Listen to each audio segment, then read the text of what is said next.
Je suis Gwendal Trombetta. Ma formation de flûtiste dans le groupe Korn m'avait entraîné à ne pas croire à toutes sortes de salamalek.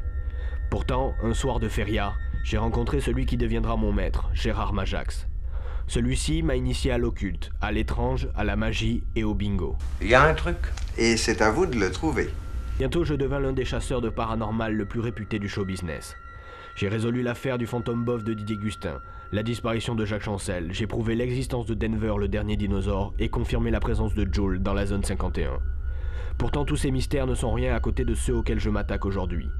2 villages, 2 mystères, pourtant un lien. Lorsqu'on entend ces noms, une imagerie occulte vient à l'esprit. D'un côté, Bugarache, petite commune hippie située dans l'Aude, prisée pour son pic de plus de 8000 mètres de haut. Si ce nom ne vous est pas inconnu, c'est car c'est ce village qui a été épargné par la fin du monde de 2012 en 2012. Et ce, dû à une importante activité extraterrestre dans le pic même. On aurait en effet aperçu à plusieurs reprises des ovnis au-dessus du village. La CIA s'est installée à Bugarache en 87. Et pas moins de 340 habitants ont disparu dans des circonstances étranges. Enfin, cette étrange photo, aujourd'hui encore inexpliquée. De l'autre côté, et non loin de là, règne le château. Cette commune, aussi située dans l'Aude, a été rendue célèbre par l'un de ses abbés.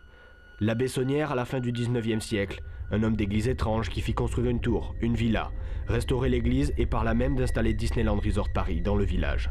Fit naître tous les fantasmes. Aurait-il trouvé un trésor, celui des Templiers, des Cathares, des francs-maçons ou des Qataris?